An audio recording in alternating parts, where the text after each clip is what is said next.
Monday motivation. Start your week off flying high. Monday motivation. It's your time to rise and shine.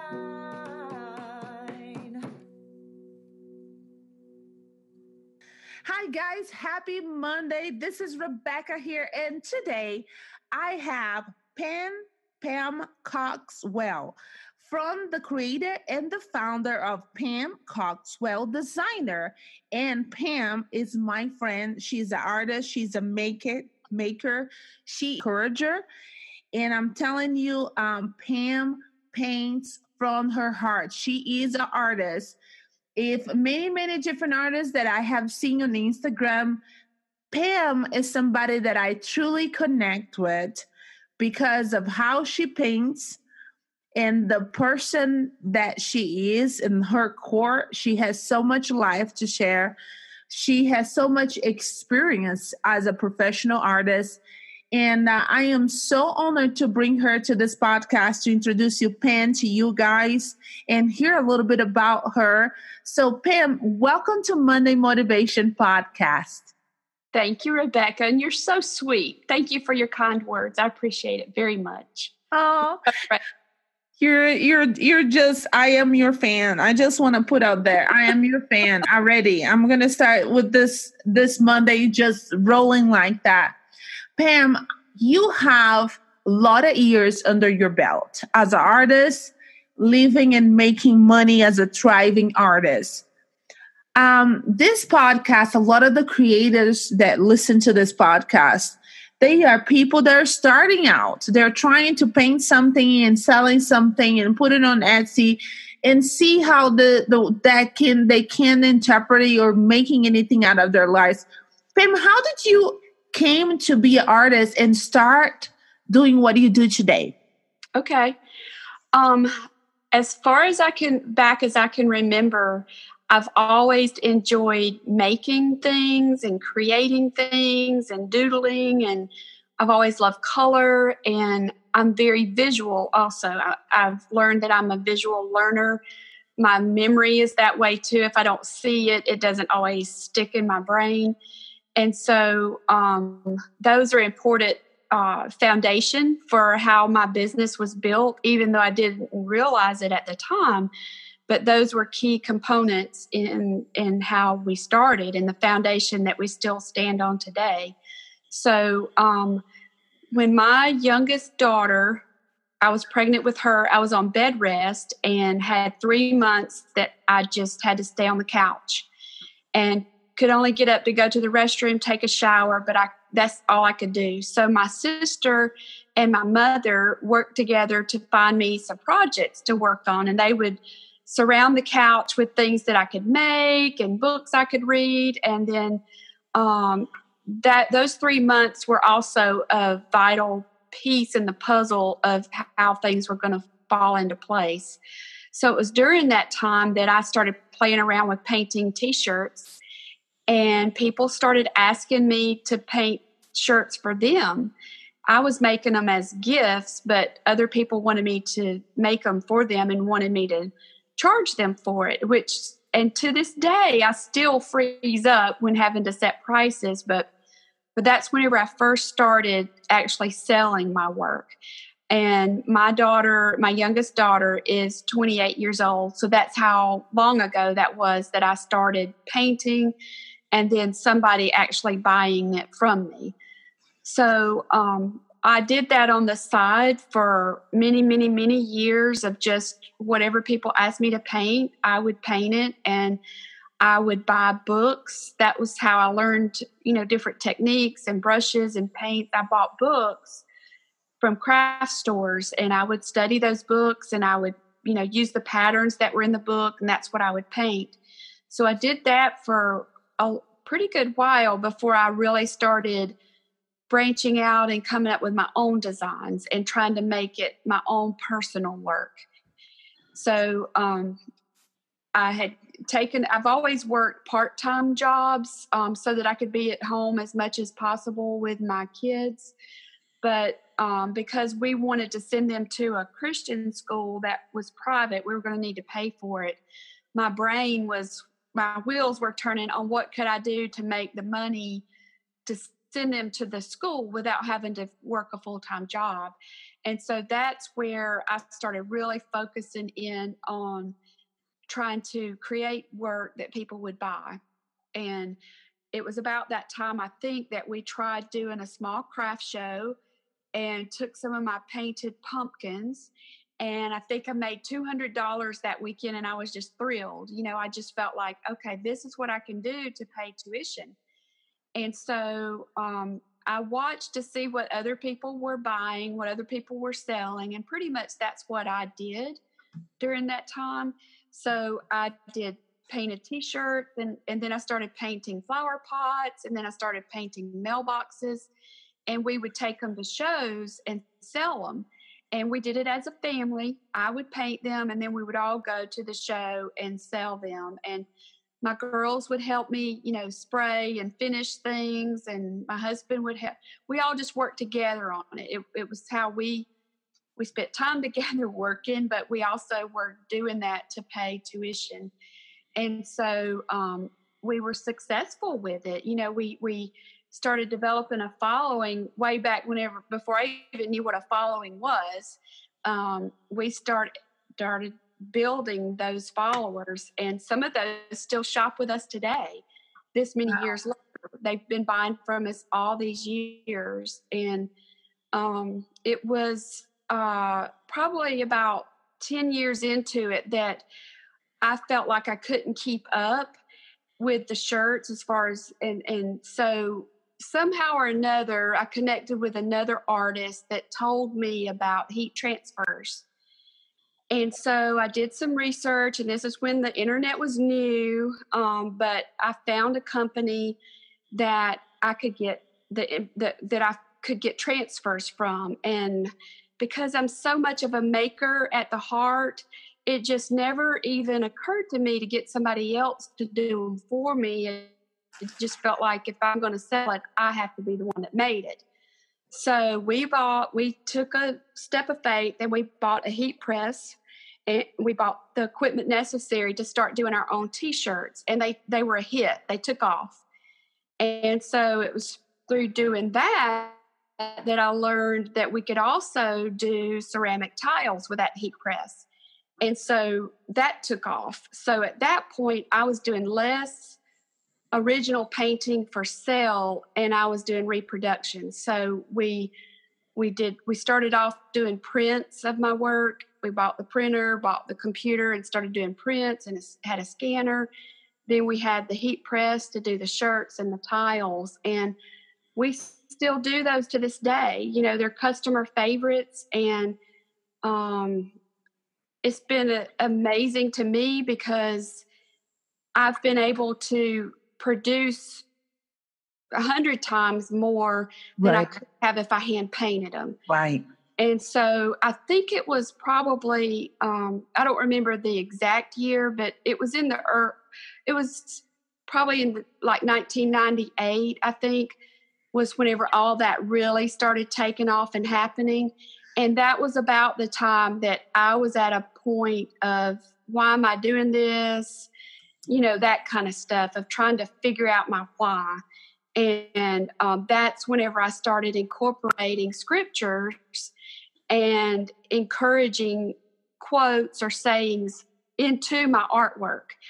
It was that time that also, I think I was taking Experiencing God Bible study, and had gone through that a couple of times, me and my husband did, and it just impacted me greatly. Of one of the things that still stands out to me today, Henry Blackaby, that's the author, said to look around and see where God's at work and join him. And so that's kind of what I did. And for me personally, because I'm so visual, I needed scripture verses written down and put in places that I could see them to remind myself, because I would forget. It was like it would go in one ear and out the other. And we had a Christian bookstore that would, had art that you could purchase, but it was just, I couldn't afford to buy the amount that I wanted to have in my house. Mm-hmm. And that's where that maker comes in of like, I can make this. I got to find a way to make it myself. So really it kind of started out in a selfish kind of way of helping myself with scripture verses that I could decorate my home with. And I knew other people that wanted to do the same thing and couldn't necessarily afford to pay, you know, the prices for nice artwork that were in stores. So it kind of started shifting in that direction of creating artwork with scripture included or encouraging words, you know. So it just took off. And I think it's because I did what he said. I looked to see where God was working and I joined him there. So I took what I was already doing and joined in to fulfill a need for my own self, but for people around me. And, you know, there was so much that we learned the hard way. And during that time period, you know, it was just, people were not as free with information as they are now, you know, with a podcast that you're doing today. And there's so many other artists that do the same. They want to help other people learn and grow and they want to share. And it was not like that back then. You know, people were very closed off, but little by little, people would be in my path who would help me and would help me point me in the direction that I needed to go. And I don't know if most people are like this, but sometimes I get so caught up in the middle of my own mess or problems or whatever, I don't see the way out of it. It just feels like I'm at the bottom of a can and I can't see that there's other things outside of that can. So I feel like our community is important, to have a community of people who share and help each other and not be so stingy with their knowledge. And I know that there are people that do take advantage of that, but I think that if we could keep encouraging people to be you, I'll be me, we can still learn from each other, but stay true to you and I'll stay true to me. Yes. That if we all do the same thing, it's boring. So to me, that's an important part of it, to keep a balance with it, you know, to have a community of like-minded people that share ideas and techniques and different ways of doing things, but still at the same time encourage each other to be true to who you are. And just because it works for me doesn't mean it's going to work for you. Right. You know? Because there's a combination of things that makes you an artist. It's not only what you put it out there, it's how you put the words, why you put the words. That is a story behind every single piece. Definitely. Why you do that, right? Definitely. And I remember us talking about, I think it was a long time ago, and you were saying, get your family involved in doing this with you, so you are living this journey. And it's so true, because my 5-year-old little boy, when we get to different shows and we stop the trailer, he puts his gloves and he says, I'm ready. Good. And he's carrying paintings and helping us set up. And he absolutely loves that time of, you know, us doing together. But it is prices that we pay. And you are absolutely correct, is when you do you and you put what is your heart and stories in each paintings or each creations. And when we respect each other as an artist, respect each other of not copying. Yes. You know, because it's hard. I can see over the internet. I saw yesterday somebody copy one of my pieces, and there, you know, that happens all the time. Yeah. I usually, the way I have been received is like, what can I do? They're not tapping into their own creativities, their own self. And this takes with growing as an artist to understand you have a source of creativity inside of you that is available to you. That's and right. The things that God puts in your life and the things that, right? Exactly. It cannot be replicated. And you have 22 years of being an artist? 22 years? 22 plus. Yeah. So you can replicate what you see, how you develop the things that you grow. I even see some of your artwork that you're writing the scriptures like it's a song. And I Yeah. am with the way I see is like that was your song. No one Yeah. can take it. That's your revelation for that time that you're Yeah. passing on. No one can copy that. And then it truly is, even if somebody says, I'm going to go to Pam's page and I'm going to copy every single detail of Pam's, that's not going to be Pam still. That's true. And Yeah. people that buy from you and it's there's no way. So I met this lady that was in at the Hudson River airplane, the Hudson River accident, that the plane land. She's actually, she's one of the interviews in our podcast. She wrote a book that says sink, swim or sink. Anyway, I will put her information there. But she said, I was looking in her Instagram and she says, look at this artwork that I just got from my mother-in-law. And she posted on her Instagram. Instantly, when I saw, I said, this is Pam. Aww. This is Pam. And I text her, I said, this is my friend Pam. This is her designs. And I said, there's no way you can see by the hand, by the heart, you can see behind. This is Pam. I saw it really quick and I knew that was you.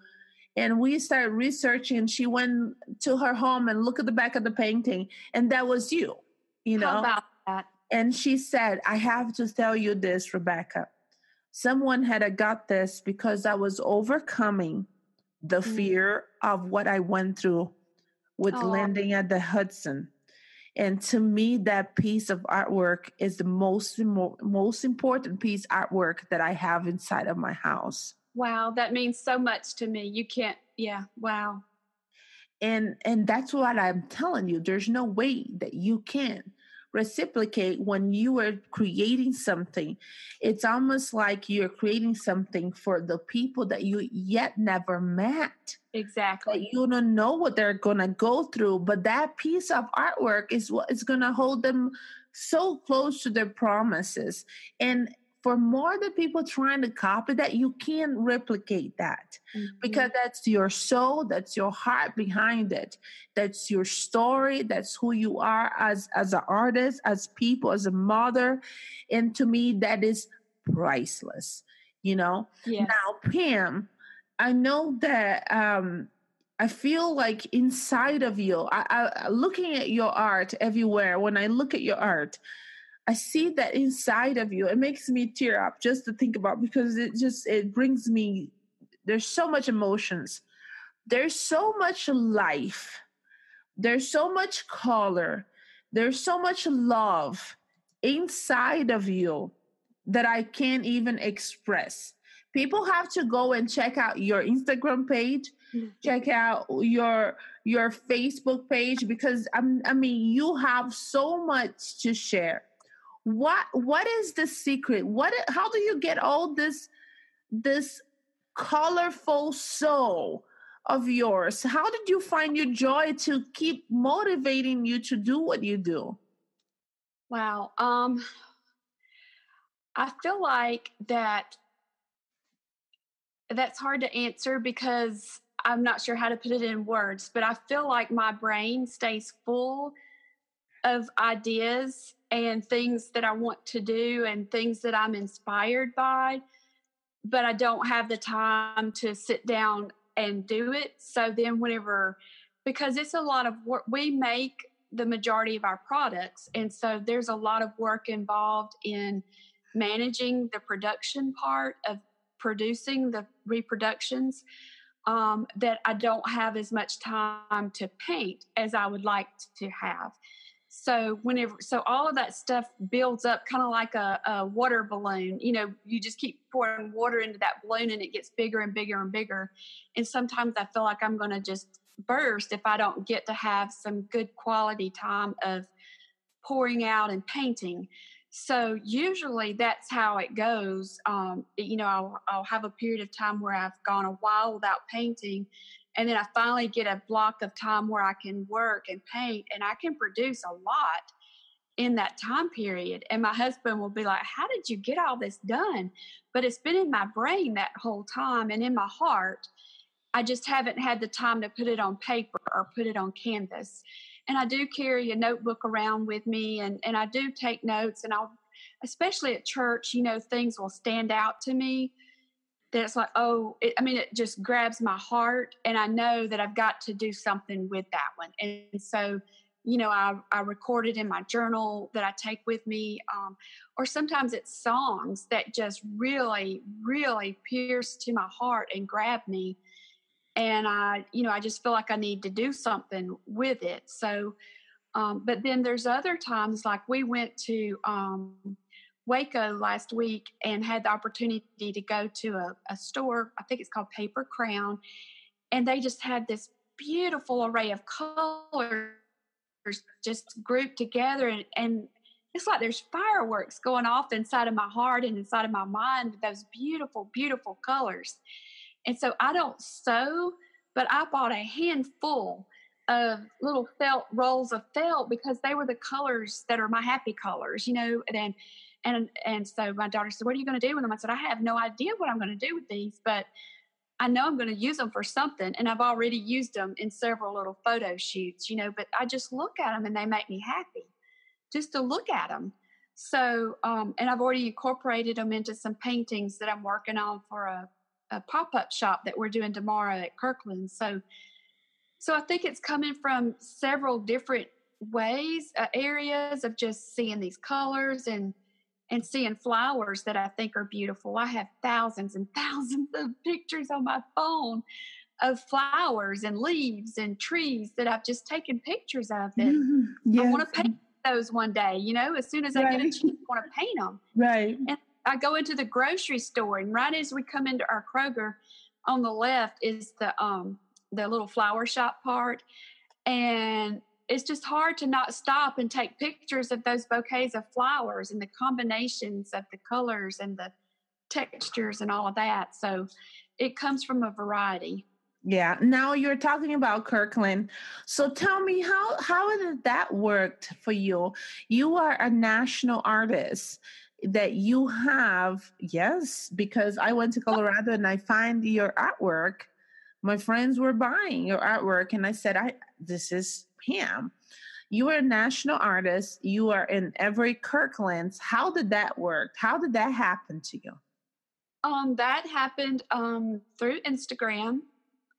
The manufacturer, I worked for a manufacturer who sells to Kirkland's. So they found me through Instagram and asked if I would be interested in licensing some of my artwork. Well, I had already been researching licensing and studying, and I wanted to do it, but I just didn't know how to do it and how to carve out the time to do it. And I just had not taken the step to actually do it. So when they reached out to me, I was like, yes, I would love to. And so it's been a learning experience. It's been a good experience. They've been really great to work with. And it's just been a tremendous blessing because they, you know, choose different designs that I've painted, and then they manufacture it. I don't have to make it, which is an answered prayer for me because we have, our workload has increased so much. It's just hard to keep up. So I'm very welcome to have help to produce the work. Right. And it's real good quality, which is so important to me as a maker for all these years, that it's good quality work. So you are home doing your great work, manufacturing things that you could do in your home. And then the Lord just enlarged your territory and made somebody else manufacture your art to share it with the country. Isn't this amazing? Yes, it is. It's very sweet. Awesome. It is so incredible. So I have two quick questions for you. Do you have a quote that you live for? Yes, there's lots of them, and it's hard to choose a favorite, but I'll share one or two. How's that? Yeah. And just know that if you want to know more, look at my website, and all of that artwork is full of quotes and verses that are my lifeline. Really, that's what it is. It's from John 15, and it says, I am the vine, and it's talking about God. I am the vine. You are the branches. And that to me is a good reminder that he's my life source, and I have to stay connected to him. And apart from me, you can do nothing. And very often when things are overwhelming and hard, it's like he whispers that in my ear, apart from me, you can do nothing. I can work really, really, really, really, really hard on my own, but apart from him, I can do nothing. And connected to him, he does powerful work through me that I could never do on my own, and connects me with people that I would have never thought to reach out to for help. And just like the licensing, I've studied and studied and studied, but he made that happen.